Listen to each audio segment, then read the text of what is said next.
जीजा धरी नाही भरुआ कवारी हमरा से दूर रखे पिचकारी जीजा धरी नाही भरुआ कवारी कोनो राज लगे रौरा बोलिया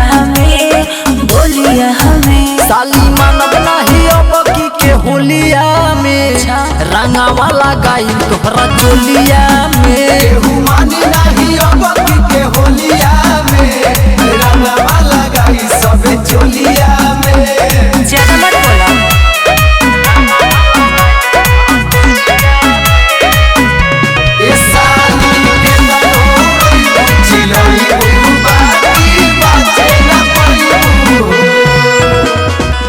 रंगवा से होला जीजा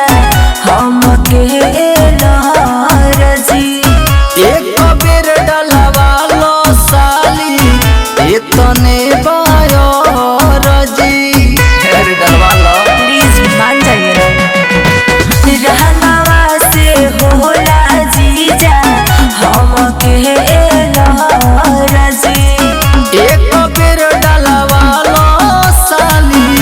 इहे बाटे राजी अब आइब ना हम रौरा टोलिया हमें साली मानव नहीं अब की के होलिया में रंगावा लगाई तोहरा चोलिया में मानी नहीं अब की के होलिया में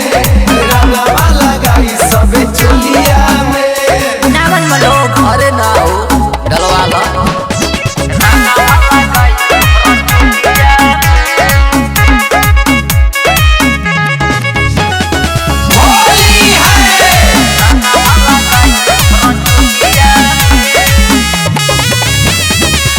जीजू जानी कोरी जीजा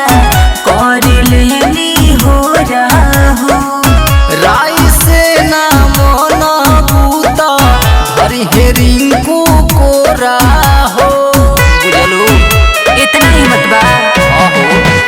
जीजू जानी कोरी जीजा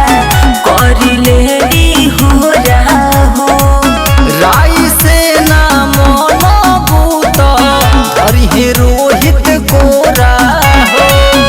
जीजा तनी सा लगाई ही गलिया हमें साली मानव नहीं अब की के होलिया में रंगावा लगाई तोहरा चोलिया में मानी नहीं अब की के होलिया में रंगावा लगाई सब चोलिया में। अरे डलवा ले साली अच्छा ठीक बा लगा ली।